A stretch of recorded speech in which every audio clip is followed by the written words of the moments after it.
Buenas noches. ¿Cuántos tuvieron un sábado hermoso? Yo tuve un sábado hermoso. El día estaba muy bonito, menos frío que ayer. Ayer estuvo más frío.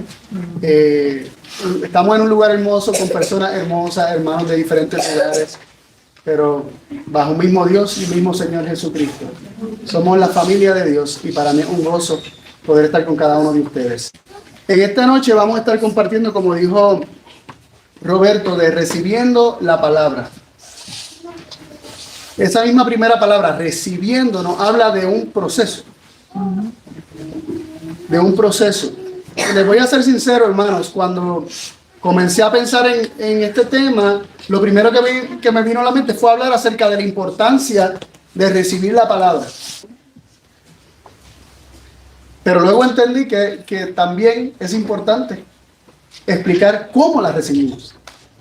¿Cómo la recibimos? Porque bien leemos, como mencionó una hermana esta mañana, citó en el grupo de estudio, Juan 17:17, que dice: santifícalos en tu verdad, tu palabra es verdad. Entonces entendemos que es importante recibir la palabra, porque la palabra de Dios nos santifica.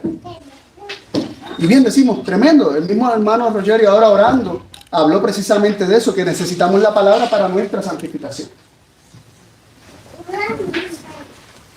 Pero ¿qué acerca de cómo recibo la palabra?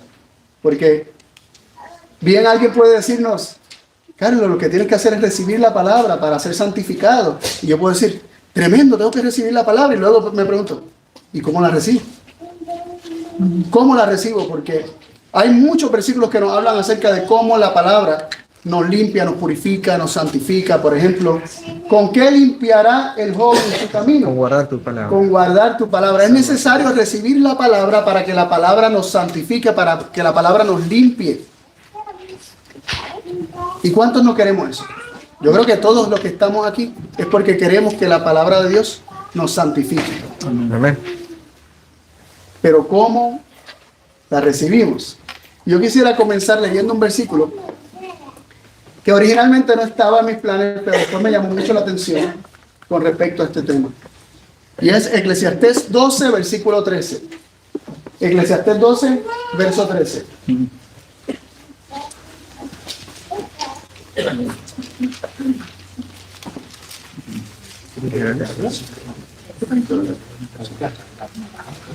Dice así la palabra de Dios, Eclesiastés 12, verso 13, dice: el fin de todo discurso es este: teme a Dios y guarda sus mandamientos, porque esto es el todo del hombre. Y es interesante el orden en que aparecen ahí las cosas. Dice: teme a Dios y guarda sus mandamientos, porque este es el todo del hombre. Y le hago esta pregunta: ¿podemos guardar los mandamientos? ¿Podemos guardar la palabra sin temer a Dios?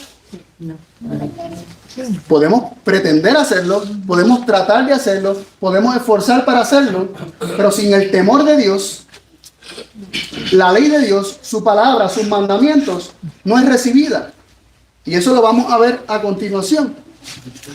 Vamos a ver qué es el temor de Dios, según nos define la Biblia. Vamos a ver qué nos dice Proverbios 1:29 acerca del temor de Jehová. Proverbios 1:29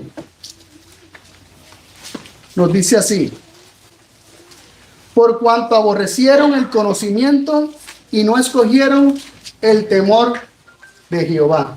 Dice que aborrecieron ¿qué? El conocimiento, no escogieron el temor de Jehová. Interesante, el temor de Jehová está conectado con el conocimiento de Jehová. La sabiduría, dice acá. La sabiduría, que también tiene está. otra connotación. Ajá, exactamente. Normalmente nosotros estamos asociados o estamos acostumbrados a escuchar que el temor de Jehová es un temor reverente. No es un temor de miedo, sino un temor reverente. Pero yo hago la pregunta: ¿se puede reverenciar aquello que se desconoce? Por eso es que la Biblia, vamos a ver que repetidas ocasiones equipara, iguala o conecta el conocimiento de Dios con su temor.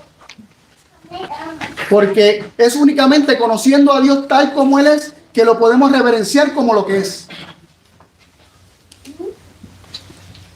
El mismo Proverbios, el capítulo 2, versos del 1 al 5, ahí pasando la página al lado, va a aparecer el capítulo 2 de Proverbios que nos dice,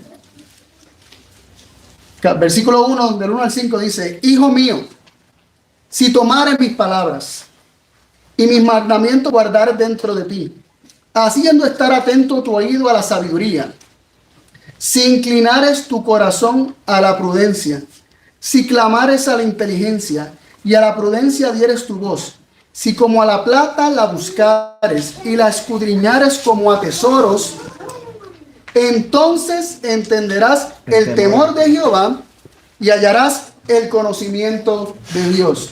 ¿Qué es entender el temor de Jehová? Hallar el conocimiento de Dios. Vemos una y otra vez una conexión interesante entre el conocimiento de Dios y el temor de Dios.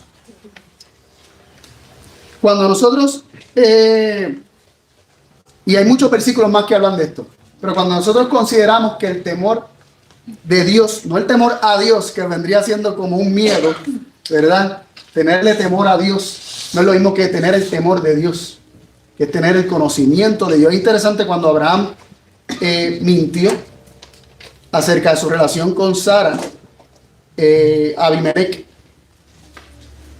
Abimelech le cuestiona: ¿por qué me ocultaste esto? Y Abraham le dice: es que dije, como no hay temor de Dios en este lugar, verán a Sara, la querrán tomar para sí y me matarán a mí. Como no había conocimiento de Dios, como no había un conocimiento de Dios, entonces estas personas, al no conocer a Dios, ¿qué harían? Pecarían matándolo y quitándole la mujer. Así que vemos cómo el conocimiento o el temor de Dios te lleva o te salva de pecar contra Dios y hacer acciones que te dañan. El conocimiento de Dios, el temor de Dios te lleva a no hacer cosas que si no lo tuvieras, harías. Así que vamos viendo, y recuerden que estamos definiendo lo que leímos en Eclesiastés 12:13, donde se nos dice que el todo del hombre y el fin de todo discurso es dos cosas: temer a Dios, teme a Dios y y guarda sus mandamientos. retén. Pero estamos viendo que el temor está conectado con el conocimiento. Y esto es un llamado a que conozcamos a Dios. Y se nos está diciendo que conociendo verdaderamente a Dios, vamos a guardar sus mandamientos. El conocimiento de Dios está vinculado con guardar su palabra. Y esto es interesante porque cuando nosotros también definimos lo que es guardar su palabra tradicionalmente, y esto lo hemos hablado en otras ocasiones, aquellos que nos han seguido o han escuchado nuestros temas, recordarán que la palabra de Dios, cuando habla acerca de guardar la palabra de Dios, guardar sus mandamientos, no implica hacer, aunque por defecto nosotros pensamos que hacer, en lugar de recibir. Porque cuando tú guardas algo es porque algo es especial para ti. La misma palabra de Dios nos habla acerca de lo que significa guardar. ¿Dónde deben ser guardadas? ¿Dónde Dios quiere que esas palabras estén guardadas? En el corazón. En Deuteronomio capítulo 6, verso 6, recordarán que en el capítulo 5 se repitió la ley. De hecho, el nombre de Deuteronomio significa la ley por segunda vez o la ley por segunda ocasión o la segunda ley. Se repiten los mandamientos y justo después de eso, en el versículo 6 de Deuteronomio 6, leemos lo siguiente: y estas palabras que yo te mando hoy estarán sobre tu corazón. Dios quiere que su palabra esté en el corazón. Pero esta no puede estar en el corazón si primero no se teme, si primero no se tiene ese temor de Dios. De otra forma, la palabra no queda verdad. Y vamos a seguir viendo que esto es así, que la misma palabra nos sigue amplificando este concepto. Ahora, la palabra, para confirmar que la palabra guardada o guardar la palabra y guardar los mandamientos implica una recepción de parte del hombre y atesorar precisamente esa palabra, hacer de esa palabra nuestro mayor tesoro, podemos leer en Proverbios capítulo 7, versos del 1 al 5. Proverbios capítulo 7, versos del 1 al 5. Dice así: Hijo mío, guarda mis razones y encierra contigo mis mandamientos. Algunas personas dicen y atesora mis mandamientos. Encierra contigo mis mandamientos. Leímos en Deuteronomio que ¿dónde tenía que estar la ley de Dios y sus palabras? En el corazón. En el corazón. ¿Dónde tienen que estar atesoradas y encerradas? En el corazón. Guarda mis mandamientos y vivirás. Y mi ley como la niña a tus ojos. Lígalos a tus dedos, escríbelos en la tabla de tu corazón. Entonces, ¿cómo la palabra de Dios nos está definiendo lo que es guardar? Retener. Atesorar. Hacer de la palabra de Dios nuestro mayor tesoro. Ligarlo.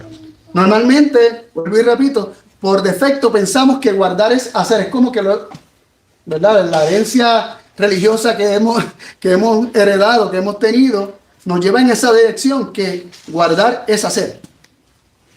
Noten, yo tengo que guardar los mandamientos y buscamos por nosotros mismos hacerlo sin primero haberlo guardado en el corazón, haber hecho de esa palabra nuestro mayor tesoro.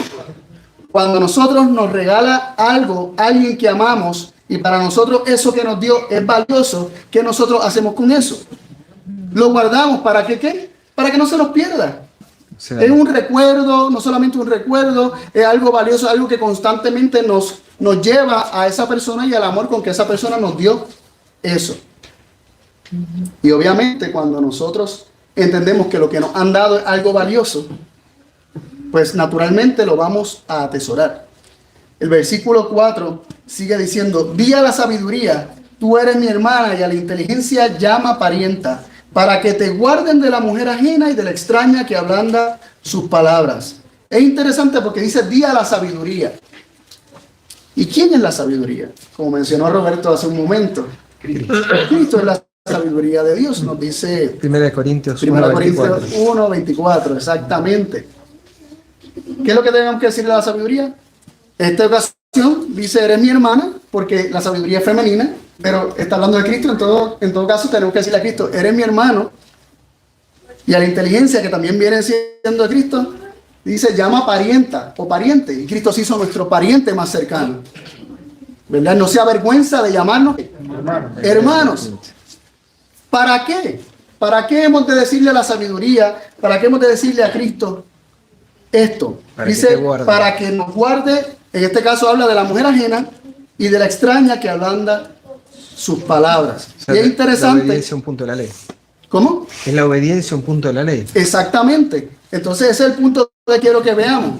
Aquí se nos está hablando acerca de atesorar la palabra, de atesorar los mandamientos, y luego se nos dice, se nos habla acerca de la sabiduría que es Cristo, y aquí hay una interacción donde reconocemos a Cristo como un hermano, como un pariente cercano, y también como aquel que viene a nosotros para guardarnos ¿de qué?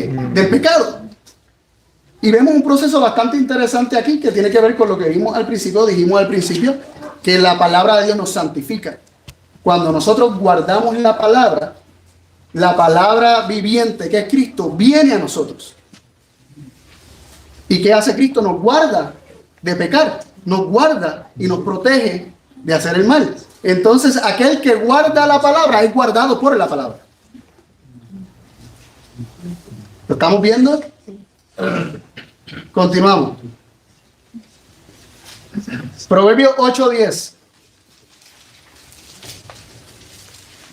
Ahí pasando la página también o al otro lado de su Biblia. Proverbios 8:10. Nos dice: recibid mi enseñanza y no plata, y ciencia antes que el oro escogido. ¿Quién está hablando aquí? En el capítulo 8 de Proverbios, ¿quién habla? El 12 dice, yo la sabiduría. La sabiduría. Está hablando ¿quién? Cristo, que es la sabiduría. ¿Y que él dice? Recibid mi enseñanza, recibid mi doctrina El Evangelio de Juan dice que no es suya, sino de aquel que lo envió. Dice, y no plata. ¿Qué implica eso? Que para nosotros sea más valioso la palabra que Cristo nos da, que nos da la sabiduría, a los tesoros terrenales. Recibid mi enseñanza y no plata, y ciencia, conocimiento, antes que el oro escogido. Cuando para nosotros la palabra de Cristo, su enseñanza, su conocimiento, sea más valioso que el oro escogido, vamos a estar atesorando toda palabra que salga de su boca. No vamos a querer que se nos escape ninguna. Y todavía no hemos llegado a explicar cómo la recibimos. Ya mismo vamos a llegar a ese punto. Pero es importante pensar en que cómo se perdió, cómo se rechazó la palabra, para entonces entender cómo la podemos volver a recibir, cómo la podemos tener. ¿Entendemos? Para entender cómo yo recibo la palabra, tengo que entender cómo nuestros primeros padres la rechazaron, cómo el ser humano la rechaza constantemente. Y para eso quisiera que fuéramos allí a Génesis. Anoche Daniel, en su introducción a lo que va a ser toda esta fiesta de tabernáculo, citó estos versículos. Leandro también esta mañana. Vamos a leer el capítulo 2, versículos 16 y 17. Dice así. Génesis 2, 16 y 17. Dice así la palabra de Dios. Y mandó el Señor Dios al hombre diciendo: de todo árbol del huerto comerás, mas del árbol de la ciencia del bien y del mal no comerás de él, porque el día que de él comieres, morirás. Estas son palabras de Dios. Esta fue la palabra que Dios le habló a Adán. Pero ¿qué pasó en el capítulo 3? En el capítulo 3 vemos que esta palabra de Dios fue rechazada. Y vamos a ver por qué fue rechazada o cómo llegaron nuestros primeros padres a rechazar esta palabra. Fue por medio de engaños y mentiras. Por medio de engaños y mentiras, ¿acerca de quién? Acerca de Dios. Entonces, ¿no parece lógico, hermanos, que si la palabra de Dios es rechazada al ser engañado y al creer mentiras acerca de Dios, no parecerá lógico que conociendo a Dios exactamente como es, entonces el hombre puede recibir la palabra? Amén. Leemos en el versículo 1 de Génesis 3, el siguiente capítulo, versículo 1. Dice así: pero la serpiente era astuta más que todos los animales del campo que el Señor Dios había hecho, la cual dijo a la mujer: con que Dios dijo, no comáis de ningún árbol del huerto. Mi papá, yo no sé si él está viendo, yo no sé si se siente muy feliz de lo que voy a contar, pero él me contó a mí que cuando él estaba en la escuela, le ocurrió algo en una ocasión donde él le hizo una broma a un amigo, y el amigo era grande y fuerte, y el amigo se molestó muchísimo y fue a donde mi papá, y se imaginó que era mi papá porque se pasaban jugándose bromas pesadas, y le dijo: ¿dónde está mi mochila? O sea, la Mochila. Sí, mochila, ok. Bueno, ¿Dónde está mi mochila? Y mi papá se la había escondido o algo así. Entonces mi papá, de momento se sintió intimidado por ese hombre tan grande así, ese muchacho así tan grandote, enfrentándolo así, que no quiso mentir, no quiso declarar una mentira abiertamente y directamente, pero dijo unas palabras que en sí mismas no son mentiras, pero la intención fue engañar y sembrar una idea. Su comentario fue: pregúntale a fulano. ¿Dónde está mi mochila? Pregúntale a fulano. Fulano había visto el papel, fulano lleva a direccionar de nuevo a su amigo, a donde mi papá.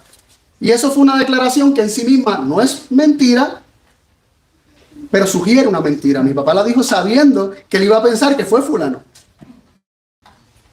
Aquí el enemigo está haciendo una pregunta que parte de una premisa falsa y por lo tanto siembra una duda. Siembra impresiones que directamente no se están declarando. Y me llama la atención cómo comienza su pregunta. Con que Dios dijo. Ese con que. Suena como a chisme, ¿no? A chisme. Como que yo he escuchado por ahí con que.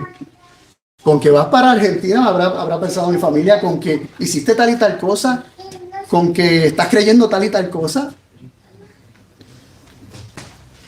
Es como que yo he escuchado cosas por ahí y lo que he escuchado es que Dios les prohibió todo.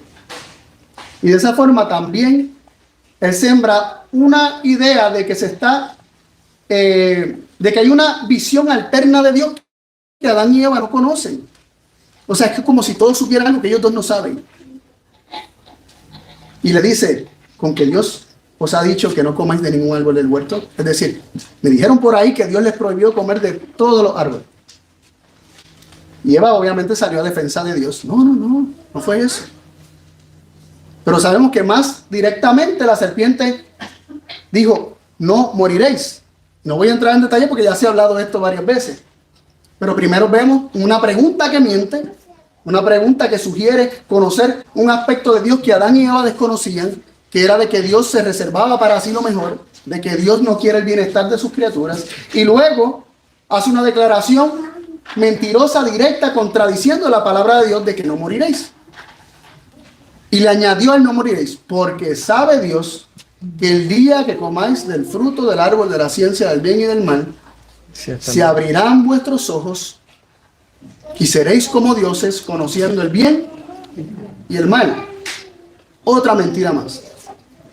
Pero toda apuntando a distorsionar el carácter de Dios.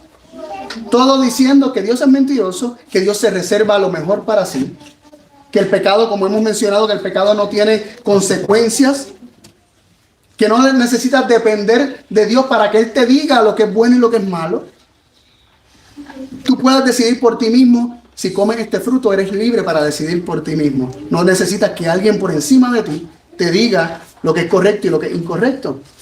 Tener vida independiente de Dios. Tener vida independiente de Dios, porque puedes desobedecer Y no pasa nada. y sigues viviendo. Es como tener vida en ti mismo, una forma de deificar al ser humano, ¿no? De hacerlo un Dios en sí mismo, haciendo del ser humano una fuente de vida en sí mismo. Todo esto estaba implicado en las palabras de la astuta serpiente, porque fue muy astuta. Y nos dice, versículo 6 y 7, y vio la mujer que el árbol era bueno para comer y que era deseable a los ojos, y árbol de codicia para entender, y tomó de su fruto y comió, y dio también a su marido y comió con ella.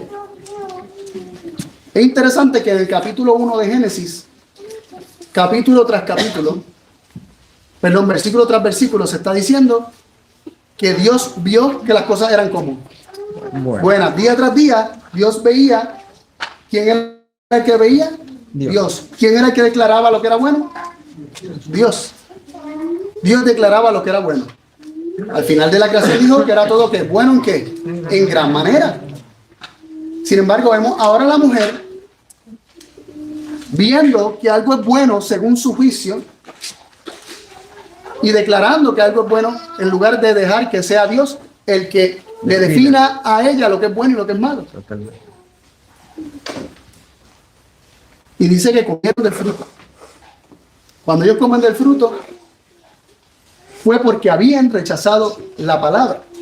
En primer lugar, se rechaza lo que Dios había hablado. Se reciben mentiras acerca de Dios y por eso se rechaza lo que había hablado. Ellos creyeron de alguna forma que eran ciertas las palabras de la serpiente, porque dice que la mujer vio que era bueno para comer y que era de codicia para entender. Pero esto es toda la opinión y el juicio, el criterio de Eva. Y como ella vio y analizó de forma distinta a Dios, le pareció mejor su propio juicio que lo que Dios había dicho. Y aceptó las palabras de una serpiente que había acabado de conocer y que no había hecho nada por ella. y rechazó a aquel que le había dado todo, absolutamente todo. Pero el punto que queremos resaltar es que llegaron a ese momento, llegaron al punto de rechazar las palabras de Dios de no comas, porque morirás. Porque primero la serpiente les distorsionó el carácter de Dios en la mente de ellos, les distorsionó la imagen de Dios, les distorsionó lo que ellos conocían de Dios, que era que Dios los amaba y que les había dado todo y que ellos no tenían que hacer nada para ganar ese favor de Dios, sino que Dios por amor, porque Él es ágape, porque Él es amor incondicional, les había dado todo. Porque esa es su esencia, su naturaleza. Dios es amor. Rechazaron ese conocimiento por el conocimiento de un Dios tiránico que se reserva lo mejor para sí, que es egoísta, que no quiere lo mejor para sus criaturas y que miente. Terrible, ¿no? Y de esa forma se rechaza la palabra de Dios, la palabra que le había sido hablada, pero al rechazar la palabra que Dios le había hablado, se estaba rechazando simultáneamente a la palabra viviente que es Cristo. Porque nos dice, perdón, el versículo 7 no lo leí, el versículo 7 dice, y fueron abiertos los ojos de ambos, y conocieron que estaban desnudos. Entonces cosieron hojas de higuera y se hicieron cintas para ceñir. ¿Se le abrieron los ojos como la serpiente dijo? Sí. ¿Pero para conocer el bien y el mal? No. ¿Para ver qué? Que estaban desnudos. Cuando se les abren los ojos es solamente para darse cuenta de su pecado, de su vergüenza, de su desnudez. Y aún cosiéndose hojas de higuera, ¿verdad? Cosiéndose un delantal de hojas de higuera o ropa de hojas de higuera. Aún así, ¿qué pasa cuando Dios se acerca a ellos? Específicamente dice que fue la voz de Dios. ¿Y quién es la voz de Dios? ¿Quién es la palabra de Dios? ¿Quién es el verbo? Es Cristo. Nos dice el versículo 8. Y oyeron la voz del Señor que se paseaba en el huerto al aire del día, y se escondió el hombre y su mujer de delante del Señor Dios entre los árboles del huerto. Así que cuando Cristo se acerca, la voz de Dios se acerca en el aire del día, en un momento aparentemente le parece el fresco del día. La voz de Dios se acerca, Cristo se acerca, y ¿qué ellos hacen? Huyen, están huyendo de su presencia. Así que simultáneamente, o no simultáneamente, pero como causa y efecto, una vez se rechaza la palabra que Cristo habló, por consecuencia se rechaza la presencia de Cristo. Y podemos ir atando cabos ya, que cuando la recibimos, la presencia de quién estamos recibiendo. La presencia de Cristo. Incluso yo escuché de Proverbio, el principio de la sabiduría en el original es la presencia del Señor. Interesante. Interesante. Bueno, continuamos. ¿Qué ocurrió con el hombre? Se esconde de Cristo. Versículo 10, ahí mismo, en Génesis 3, versículo 10. Y él respondió, oí tu voz en el huerto y tuve miedo porque estaba desnudo y me escondí. Pero no se había hecho un delantal. Se seguía sintiendo desnudo, se seguía sintiendo avergonzado, sentía la culpa, el conocimiento que obtuvo al pecar, cuando se abrieron sus ojos, fue el sentimiento y el conocimiento de la culpa. Se sentía totalmente desnudo, y ¿qué hizo? Tuvo miedo. Ahora el hombre estaba experimentando sensaciones que no había experimentado anteriormente. ¿Tuvo miedo de quién? De Jesús, del Hijo de Dios, ¿verdad? Del ungido de Dios, de Cristo, que es la palabra viviente. Todo esto porque el hombre escogió las palabras de otro en lugar de las palabras de Dios. El hombre decidió confiar en su propio criterio, en lo que, ¿verdad? Juzgando por las palabras, por lo que nos dice la palabra de Dios acerca de la mujer, lo que ella vio, lo que ella le pareció. Se dejó llevar por eso en lugar de un así dice Jehová. Y cuando se rechaza la palabra de Dios, se rechaza también su presencia. En Éxodo 19 comienza una historia muy interesante acerca de lo que hizo o lo que hicieron Adán y Eva. El versículo 4 de Éxodo 19, allí en el Sinaí, Dios le dice a Moisés, le refiere unas palabras para que diga al pueblo. Y le dice así: vosotros visteis lo que hice a los egipcios y cómo os tomé sobre alas de águilas y os he traído a mí. El pueblo llegó a él solo porque ellos querían acercarse a Dios. No, Dios le está diciendo que él los trajo a ellos, a él. Dios los trajo a ellos hacia sí, los atrajo, los llevó sobre alas de águila. Él los acababa de libertar de sus esclavizadores. Se había revelado como un libertador, se había revelado como un Dios de amor, como un Dios que cumple su palabra, un Dios que cumple su pacto, un Dios que cumple sus promesas. Y Dios está apelando a eso. Y el versículo 5 dice: ahora pues, si diereis oído a mi voz y guardareis mi pacto, vosotros seréis mi especial tesoro sobre todos los pueblos, porque mía es toda la tierra. Y vosotros seréis mi reino de sacerdotes y gente santa. Estas son las palabras que dirás a los hijos de Israel. Dios diciéndole a Moisés lo que Moisés le va a decir al pueblo. ¿Qué le dijo Dios? Yo los liberté. Yo os traje a mí. Ahora, si tú das oído a mi voz, si prestas atención y guardas mi pacto, recibes mis palabras, ¿qué es lo que ocurrirá? Como consecuencia, se convertirán en especial tesoro sobre todos los pueblos, porque del Señor es toda la tierra. Dios los pondría como un especial tesoro. ¿Con qué propósito? Para que fueran, ¿qué? Reino de sacerdote. ¿Y qué es un sacerdote? Un mediador. Para que ellos fueran mediador entre Dios y el resto de las naciones. Es decir, para que ellos como nación fueran reyes y sacerdotes, dando a conocer al verdadero Dios a todo el mundo. ¿Y qué ocurriría si ellos escuchaban la voz de Dios y guardaban su palabra, su pacto, o las palabras del pacto? ¿Qué es lo que ocurriría? Seréis nación santa, pueblo santo, gente santa. Pedro lo cita en el Nuevo Testamento y dice nación santa. Así que ellos serían santificados, hechos santos, ¿cómo? Al guardar la palabra, al guardar las palabras del pacto, al prestar atención y guardar esas palabras. ¿Y qué hizo el pueblo cuando Moisés le refirió estas palabras en el versículo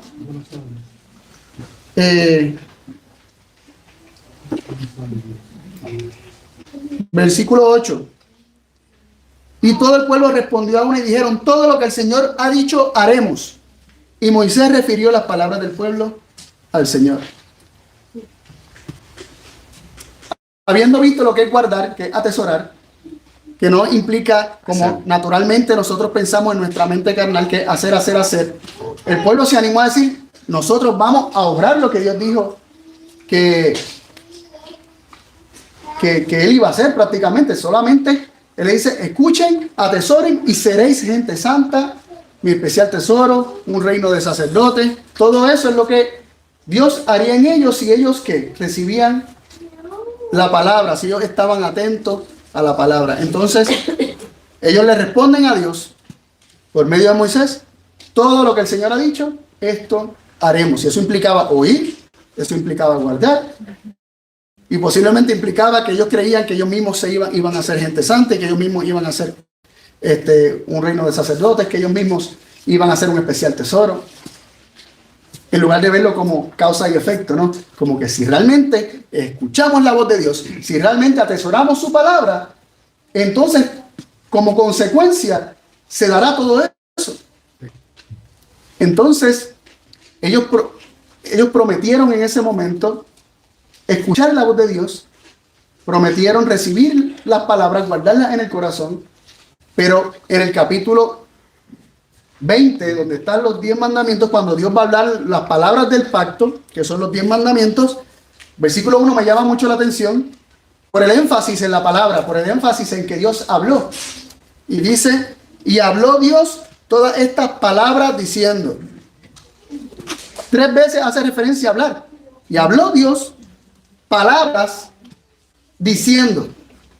Y esto es un énfasis que se hace porque se quiere dejar claro que todos los que estaban allí congregados escucharon a Dios hablar.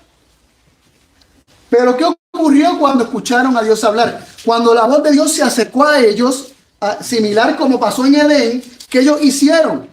Después de que Dios termina de hablar los 10 mandamientos, que terminan los 10 mandamientos en el versículo 17, ¿qué leemos en el versículo 18? Dice que todo el pueblo consideraba las voces y las llamas y el sonido de la trompeta y el monte que humeaba, y viéndolo el pueblo temblaron. ¿Y qué hicieron? Se pusieron de lejos, se alejaron. Y el versículo 19 dice: y dijeron a Moisés: habla tú con nosotros, que nosotros oiremos, y no hable Dios con nosotros para que no muramos. Interesante. Ellos acababan de prometer que iban a oír y a guardar, pero cuando Dios habló, ¿qué ellos hacen? Se alejan de forma similar como nuestros primeros padres hicieron, y dijeron que no querían escuchar la voz de Dios, que no querían escuchar las palabras de Dios. Vemos cómo se va de forma, o sea, va acompañado el rechazar una palabra, el no querer escuchar la palabra y el alejarse. Tener miedo a Dios. Tener miedo a Dios. Y a ese punto que vamos, así como Adán y Eva rechazaron un conocimiento de Dios que tenían, aceptaron otro conocimiento, y al aceptar ese otro conocimiento rechazaron la palabra de Dios, y por consecuencia rechazaron a Cristo, al Hijo de Dios. Asimismo, en el Sinaí, nos dice Hechos 7, versículo 37, creo que es el 37.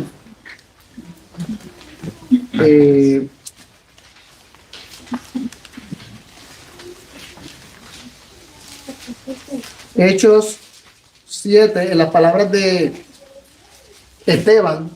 No sé si lo tienes ahí, Leandro. Si lo puedes leer. Dice: este es aquel Moisés, el cual dijo a los hijos de Israel: profeta os levantará el Señor Dios vuestro de entre hermanos como yo. A él oiréis. Este es aquel que estuvo en la iglesia en el desierto, con el ángel que le hablaba en el monte Sinaí, y con nuestros padres, y recibió los oráculos de vida para dárnoslos. Interesante. Aquí se nos está diciendo que quien habló a Moisés fue el ángel. ¿Y qué le dio a Moisés para que le diera al pueblo? Las palabras o los oráculos de vida. Entonces, ¿la voz de quién estaban rechazando? La voz de Dios, pero literalmente la voz de Cristo, que es la palabra de Dios. Se estaba rechazando a Cristo en el Sinaí, se estaba rechazando las palabras de vida, se estaba rechazando la vida, se estaba rechazando la presencia de aquel que los haría nación santa si ellos recibían su palabra. Y todo esto ocurrió ¿por qué? Por lo que pensaba el pueblo de Dios. O sea, acerca de Dios. Lo que pensaba el pueblo acerca de Dios. Nos dice Éxodo 16:3. Esto solamente para que tengamos una idea de qué imagen o qué idea tenía el pueblo acerca de Dios, el pueblo de Israel. Éxodo 16:3 nos dice: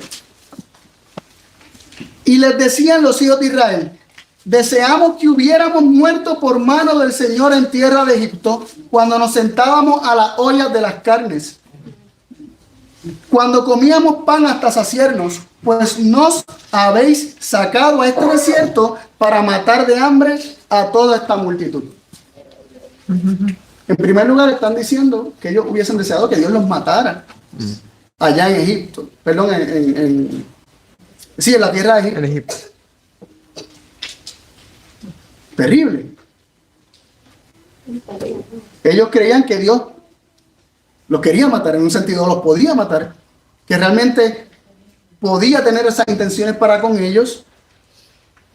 Están quejándose porque aparentemente no tienen el alimento tan abundante como ellos quisieran, está acabando el suministro, y comienzan a quejarse y hablar de la abundancia y aparente prosperidad que tenían en Egipto, y murmuran contra Dios y contra Moisés porque le adjudican intenciones de que los sacaron de Egipto para matarlos de hambre. Ese es el propósito que ellos le adjudican a la liberación. Nos sacaron de allá para matarnos de hambre. Terrible. ¿Qué imagen de Dios ellos tenían? Una muy distorsionada, una parecida a la imagen que la serpiente insertó en la mente de nuestros primeros padres. El siguiente capítulo, algo similar, pero con el agua. El capítulo 17, el verso 3, dice: así que el pueblo tuvo allí sed de agua y murmuró contra Moisés y dijo: ¿por qué nos hiciste subir de Egipto para matarnos de sed a nosotros y a nuestros hijos y a nuestros ganados? Piensan que Moisés los sacó con el propósito de destruir, que ellos salieron de Egipto para ser destruidos. Pero ¿acaso ellos no vieron todas las cosas milagrosas que Dios había hecho? Ya en este punto caía el maná. Ellos no veían que Dios les proveía maná día a día, alimento para cada día. Pero vuelven en su murmuración y acusan a Moisés de haberlos sacado para matarlos en el desierto. Y teniendo semejantes conceptos acerca de Dios, porque recordemos, Moisés era un instrumento de Dios y a quien realmente estaban atacando era Dios. Contra quien estaban murmurando era contra Dios. De la misma manera que cuando pidió el pueblo de Israel un rey, a quien estaban rechazando no era Samuel, era Dios. Y cuando se cuestiona y se murmura contra los canales establecidos por Dios, contra quien se está murmurando y contra quien uno se está rebelando es contra Dios.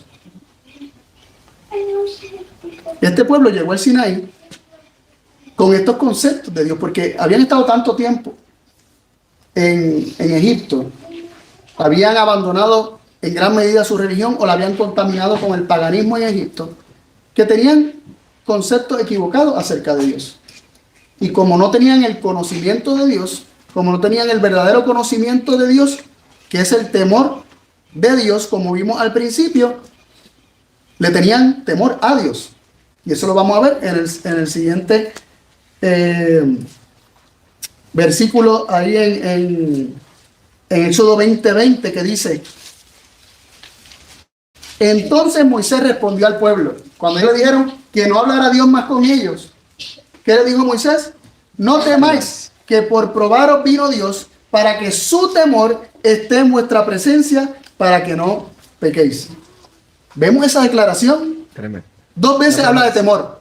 Dice primero, no temáis, es decir, hay un temor que Dios no quiere que esté en ti, pero luego dice que para probaros vino el Señor, para que su temor esté en vosotros y no pequéis. ¿Qué es lo que se está declarando aquí? Que Dios no quiere que le tengamos miedo, pero Él quiere que tengamos su temor, que es su conocimiento, porque teniendo su conocimiento, el conocimiento verdadero de Dios, entonces nosotros recibimos sus palabras y estas nos guardan de pecar. La sabiduría es el temor. La sabiduría es el temor. Cuando recibimos la palabra, que es Cristo, que es la sabiduría, cuando recibimos esa palabra, la sabiduría que nos guarda de pecar, de tomar la mujer ajena, como vimos en Proverbios, nos guarda de pecar. Y Moisés está declarando esto: si el temor de Jehová está en vosotros, no pecarán. Esto va a ser una promesa. Una promesa. Sí, está hablando en causa y efecto. Si esto ocurre, Dios les habló para que reciban sus palabras, para que reciban el conocimiento de quién es Él, para que recibiendo ese conocimiento sean guardados de pecar. Tu palabra escondí en mi corazón para no pecar contra ti, dice el salmista.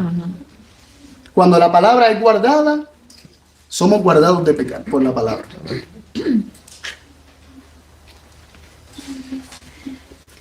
Así que viendo esto, entendemos que hay una relación muy importante en el conocimiento de Dios para que el hombre pueda recibir la palabra. Ahora, el libro de Hebreos, capítulo 4, verso 2, nos dice algo muy interesante acerca del pueblo de Israel en el desierto. Hebreos 4:2. Aquí vamos a adentrarnos o ya llegar al punto de explicar cómo yo la recibo, cómo yo puedo ser librado de cometer el error del pueblo de Israel, cómo yo puedo escuchar la palabra y no taparme los oídos y no pedir que no se me hable más. ¿Cómo?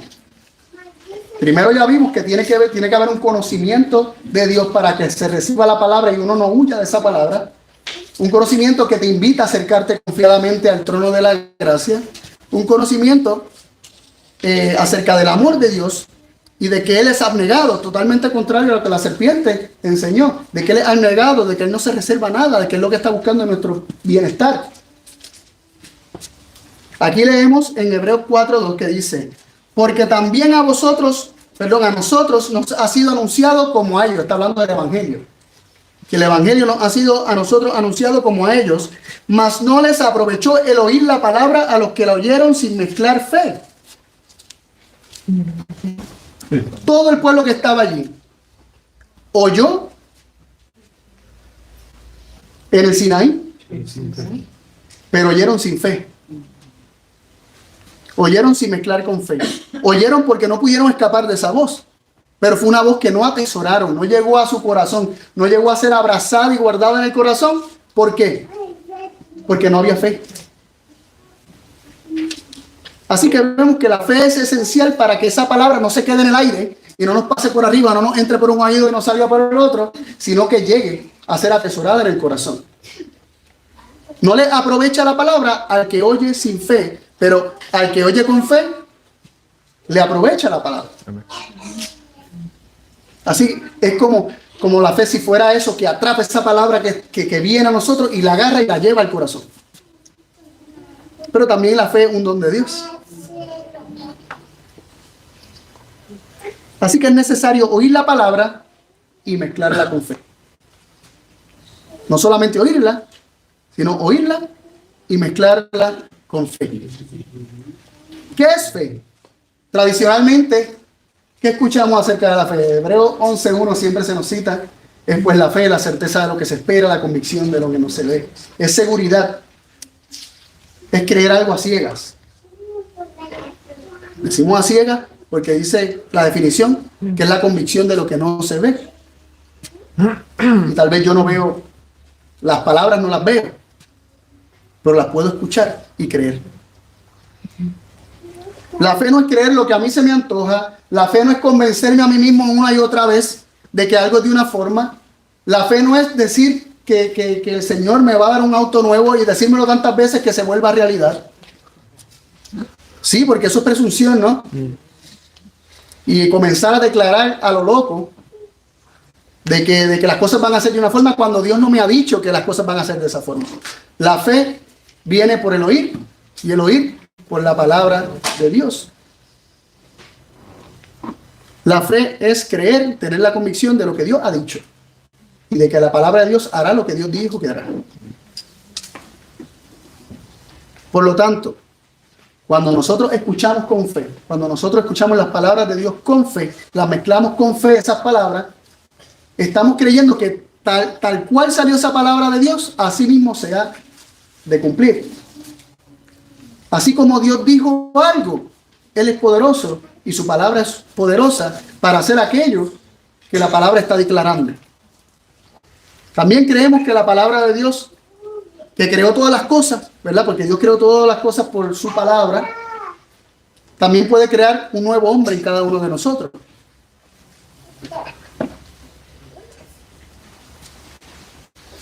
Y ahora la pregunta es la siguiente.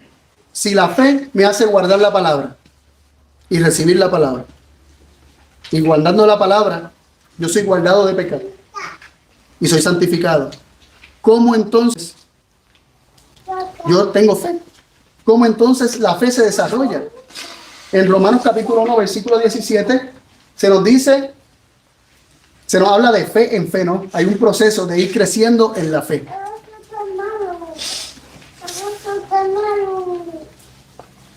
Y con respecto a este punto, leemos lo siguiente en Gálatas 5:6. ¿Alguien que lo quiera leer? Gálatas 5:6.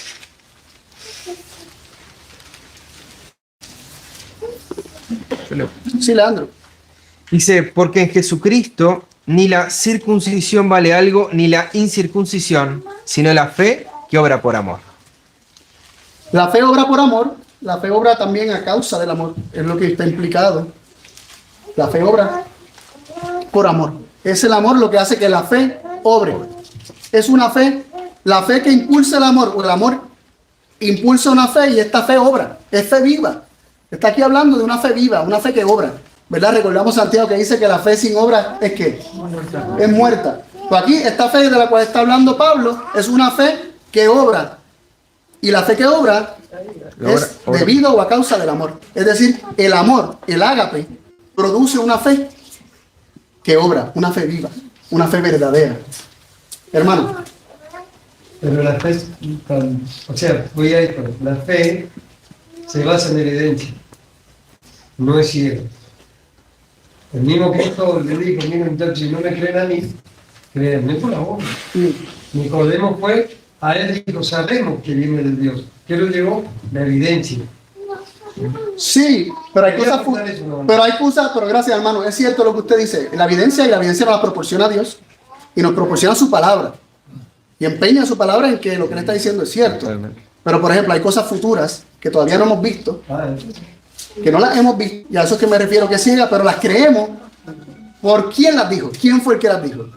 Pues Dios. Como le creemos a Él, todo lo que salga de su boca, pues lo aceptamos y lo recibimos.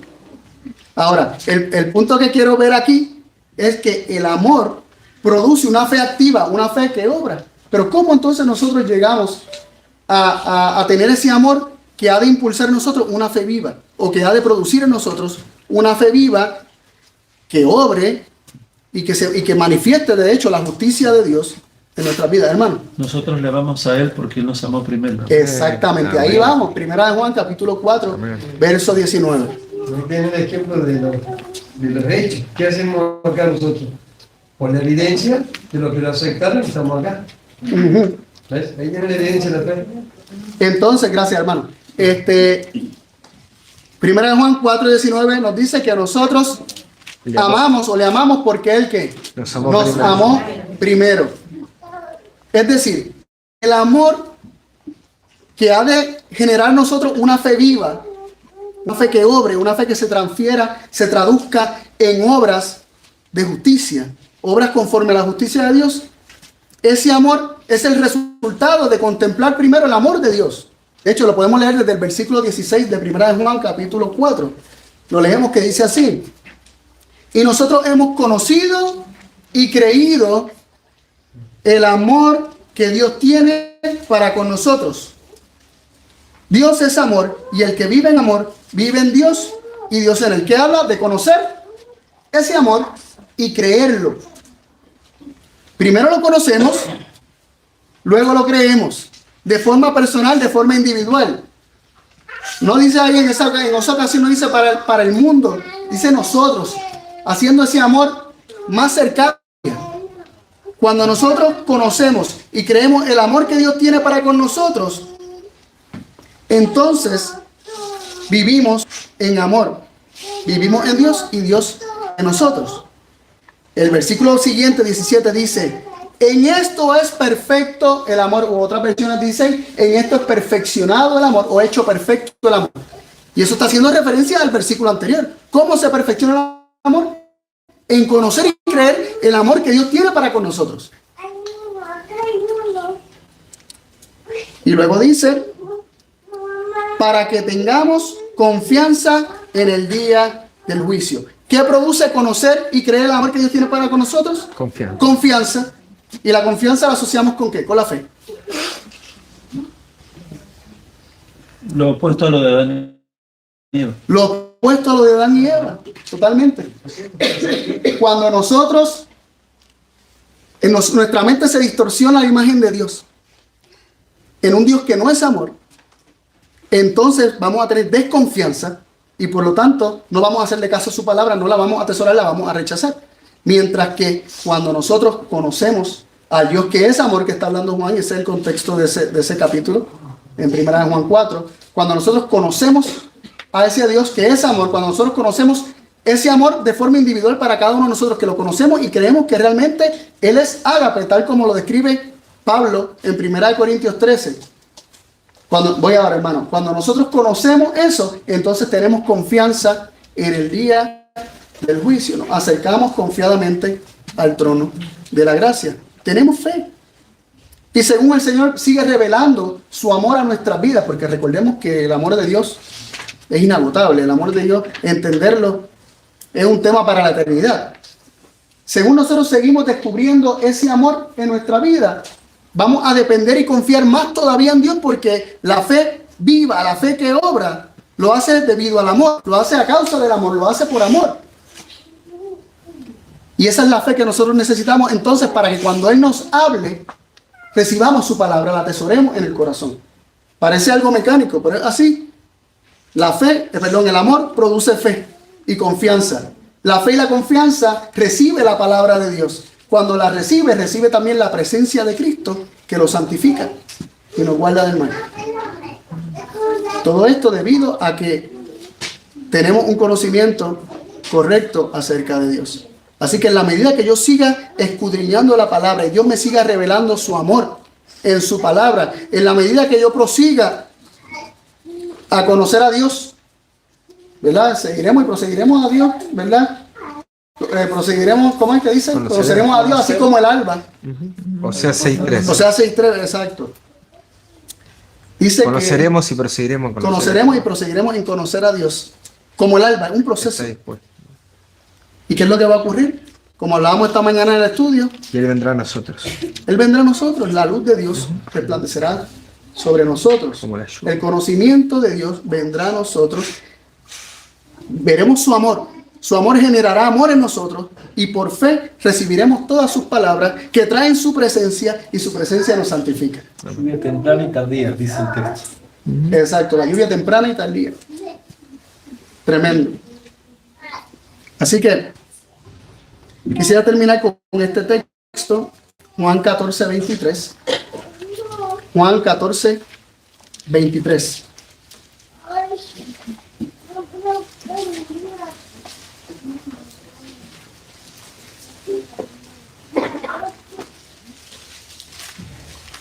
Juan 14:23 dice así: respondió Jesús y le dijo: el que me ama, mi palabra guardará, y mi Padre le amará, y vendremos a él y haremos con él morada.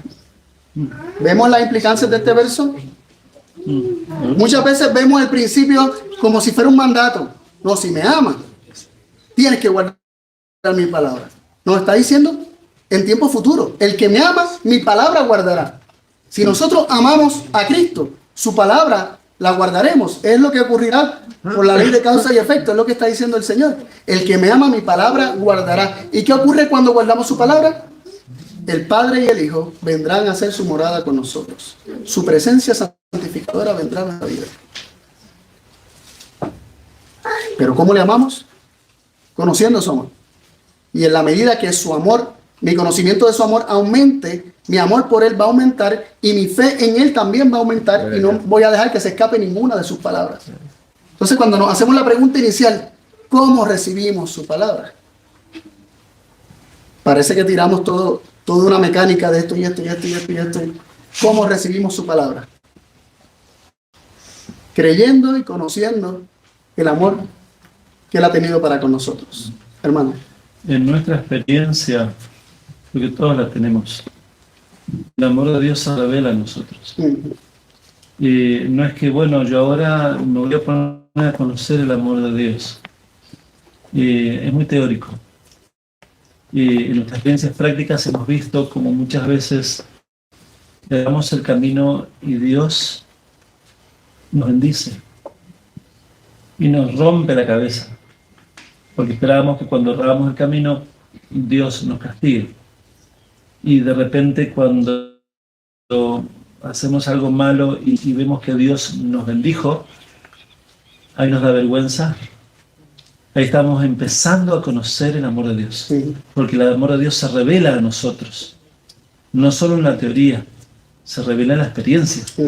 Y entonces ahí nos da ánimo para conocer lo escrito, porque lo hemos visto en nuestra vida. Decimos, la pucha, es bueno esto, vamos para allá. Totalmente, como dice el libro de Hechos, que es la bondad de Dios lo que nos lleva al arrepentimiento. Romanos. Disculpe, sí, que el hermano quería decir. Romanos 2:4. Romanos, sí, gracias. Quería apoyar lo suyo. A veces nosotros queremos evidencias. Pero miren lo que dice el apóstol Pablo en Hebreos capítulo 6, versículo 17. Por lo cual, queriendo Dios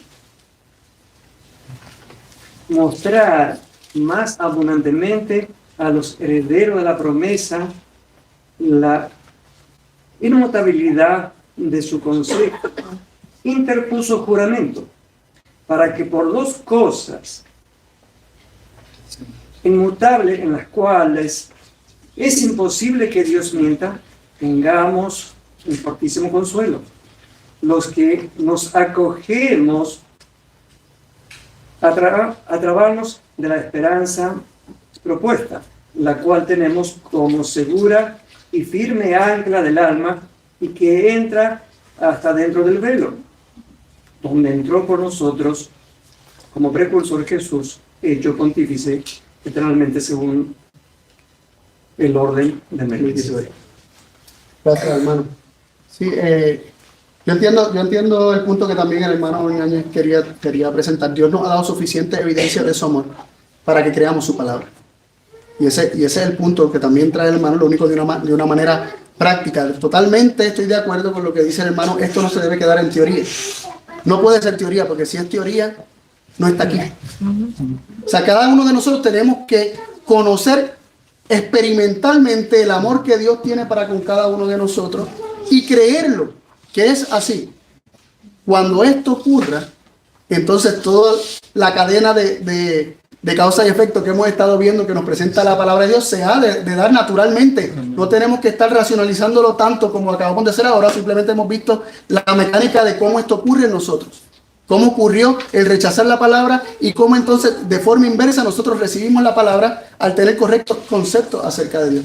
Pero es Dios mismo en su amor que se va revelando a nuestras vidas. Sí, en la palabra de Dios hay una revelación tremenda, pero muchas veces la ceguera espiritual no nos permite ver al Dios de amor que está en la Escritura. Entonces Dios de alguna manera sobrenatural interviene en nuestra vida para que nosotros conozcamos su amor y nos motivemos a ir a su palabra, a conocer más de ese amor que Dios ya nos demostró, a librarnos de algo terrible, ¿no? Como dijo el hermano, siendo pecadores vemos que Dios nos libró de algo terrible, de que estamos tomando un camino equivocado o que actuamos mal. Cualquiera que sea la experiencia en que hemos pecado y como quiera hemos visto la misericordia de Dios en nuestra vida, eso nos motiva a seguir avanzando, querer conocer más de este amor de un Dios misericordioso. Como decía el lema que estuvimos hablando ayer, o hablando acerca de ¿verdad? Lo que era introducción a lo que vamos a estar hablando durante toda esta semana. Estamos celebrando, estamos agradeciendo la misericordia de un Dios bondadoso, ¿verdad? O algo así decía. Un momento para agradecer la bondad de un Dios misericordioso, lo dije a la inversa, pero es la idea, ¿no? Estamos aquí agradeciendo que el Señor ha tenido misericordia con cada uno de nosotros. Ninguno de los que estamos aquí merecemos nada, ha sido todo por amor. Y en la medida que contemplamos ese amor, en la medida que el Señor nos va revelando su amor por su palabra y en nuestra experiencia individual, vamos a ir creciendo de fe en fe, de tal forma que vamos a ir recibiendo cada vez más la palabra de Dios y el proceso de santificación va a ser una realidad en nuestra vida. Hasta aquí mi parte. Amén. Dios les bendiga mucho, hermanos. Amén. Muchas gracias.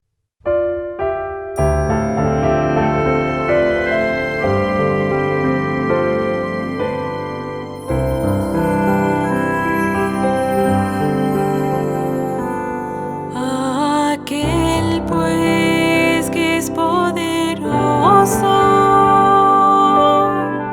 para guardaros sin caída y presentaros delante de su gloria irreprensibles con grande alegría. Algo solo sabio nuestro Salvador, sea gloria